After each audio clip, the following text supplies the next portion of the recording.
Hi again, this is Ron Frank, Al and Frank, or Albert Frank, voiceover actor, poet, just an American. I'm reading a script that Michael Elsey helped me put together, helped me write. It's called Or to the People. This is segment 9. We'll be continuing here. This is Thomas Jefferson's, and this is a voiceover. Here we go. Instead of trying what meaning can be squeezed out of the text, or twisted against it, take ourselves back to the times of the original adoption of the Constitution, to the spirit of the debates, and conform to those interpretations, meanings, and intentions. We upheld the original intentions of the Convention, while those of the Federalists of Hamilton fought for a monarchy, for titles, kings, for a government, not accountable to anyone except to itself. Patriot steps into the scene with a visual of soldiers of all American wars, a montage.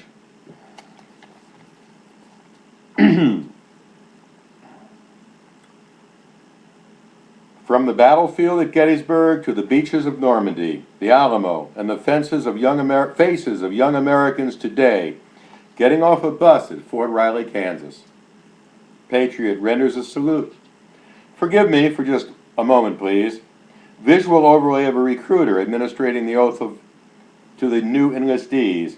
We hear loud and plain his words. Promise to bear true allegiance to the same, to protect and defend the Constitution from all enemies, both foreign and domestic. Dissolved to Valley Forge, winter 1777. Camera, tight shot of a young soldier about to have a limb amputated. Slow fade as we hear young soldier voiceover. Tell the general I'm sorry. I won't be a-doing. Get the paper notes I got saved to the missus, and I'll be with you all in spirit.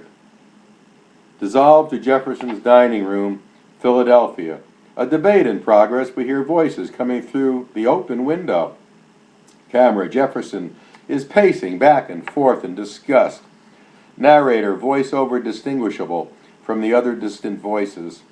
Hamilton and his Federalists intentionally misrepresented themselves to the survivors of the Revolutionary War, told the payments due on the notes they were given during the war would not be redeemed, worthless except maybe to use as toilet paper, buying up huge amounts at 10 cents on the dollar, all the while knowing their intentions were to cash them in for full value, which is what they succeeded in doing with their infamous Assumption Act.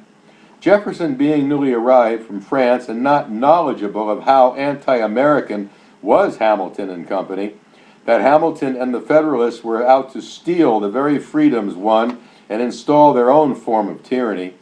Jefferson got help from the likes of James Madison, George Mason. Those agreeing with Jefferson were called Jeffersonians. They did what they could. The trickery and chicanery, the deceit and lies of those like Hamilton that swear one thing all the while, waiting to misdirect anyone with less knowledge than they should have.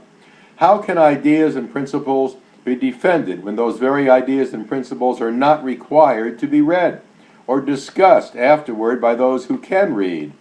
Be read and then understood by the people, and then be understood without the aid of lawyers.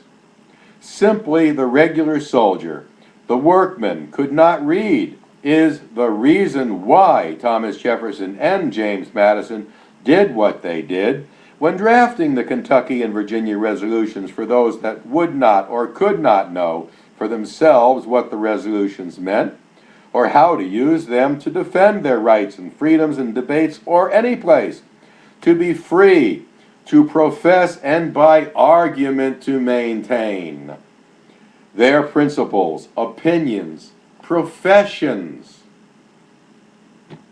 without need of lawyers whose job it was to make the simple hard to confusing.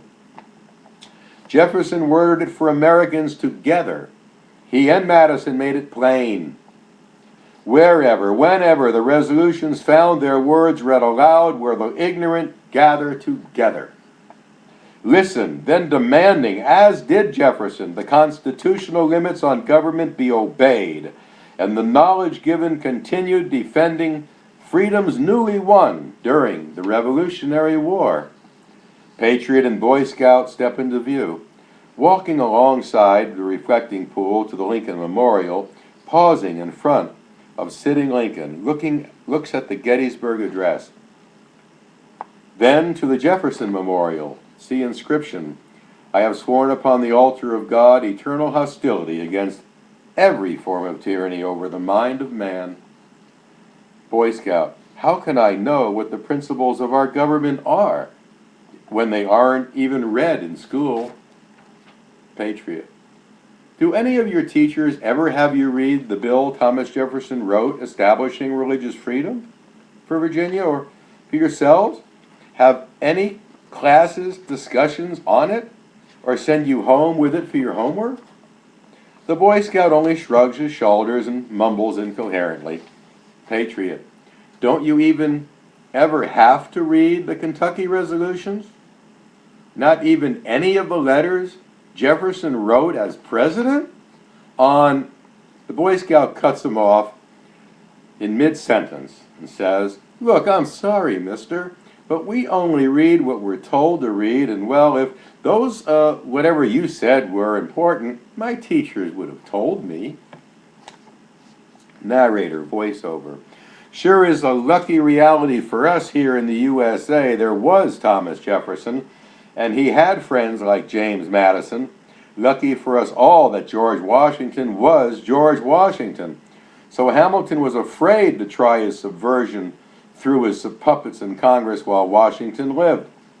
We are even luckier still. The documents Jefferson drafted for our directions survived the onslaught of purposeful omission, just awaiting the consciousness of the people, who were not born into mindsets teaching corruption as the acceptable state of government, but that honesty as a requirement and devotion to duty as a sacred trust. Believing it better to do good, and would not even want to entertain any thought as serious of misinforming any other for personal gain by the wording and meanings of documents they alone are privy to, folks that wrote as plain as they spoke to each other at the tavern, a people willing to fight for another's rights as though they were fighting for their own mothers and fathers, their own children, lastly, themselves. These farmers, as some called them, simpletons, as others would say, Americans, is what Jefferson considered us all. Dissolve a high school debating team getting ready for its competition. Washington, D.C., Saturday on the grass, Washington Monument. Song, Saturday in the Park, I think it was the 4th of July. Visual, sweeping panorama of the general area of the White House, the Capitol, Washington Monument, reflecting pool. Montage, view from the blimp overlooking Washington, D.C., years from December 8, 1801 to the present, toward the reflecting pool. Reflecting pool, the ripples in it. Pictures move with the ripples, hues of blue, white, encompass the whole screen with violet edges.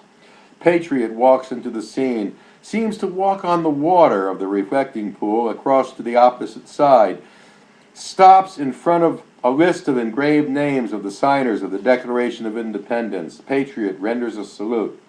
There were those like that in our own history. At the very beginning, Alexander Hamilton, very intelligent, a man whose passion for power and authority, his disregard for the rights of others, made him an example of a man who ever did what he could to stop and then corrupt our government at all levels. It is only through the detailed accounts kept by Thomas Jefferson, for example, that the real history, the guts, the truth, the whole country has been striving for can be found. In the treasure found through the wisdom and grace of a real American, Thomas Jefferson, there can be found how to be as free today as Jefferson was while he was president, what the real principles of our country are, how to declare an act of Congress null and void in our lives when it is our duty as citizens to do so, thereby protecting the Constitution. We are blessed to be able to avail ourselves of the heritage that is America. The letters, documents, debates at the Constitutional Convention keeping flames of freedom from tyranny alive, the Kentucky resolutions, the Virginia resolutions. We must do what is required at all times, jealously cherishing our country's history in us. Having courage, being Americans, declaring our resolve with Jefferson, doing as he kept on directing us, only respecting constitutional laws, upholding them for ourselves and America. People, it is true, rebellion to tyrants is obedience to God. Patriot walks off the screen. Narrator. Due to the intentional abuses of the people's trust, it cannot be said too often. Remember, without reading for ourselves the actual wording, the words themselves, the Declaration of Independence, the Constitution for the United States of America, the Bill of Rights, the Kentucky resolutions, the Virginia resolutions, a bill for establishing religious freedom, the letters written on various subjects by Thomas Jefferson and his contemporaries, the Jeffersonians, people who choose to risk their lives, property, all that is commonly held dear. Without direct exposure, the information they have is not available. Half-truths, outright lies, wrong principles continue to be peddled as the real thing. Having personal knowledge of their rights and freedoms in a language which is respected. Jefferson's. Not from another, but from the horse's mouth. Taking it over with our conscience, in our guts. Not having to have to depend on another. In the true American fashion of self-worth, each family jealously guarding each other's freedoms as their own, being able to intelligently defend and protect the Constitution from all falsehoods, enemies, especially the domestic ones. More to come.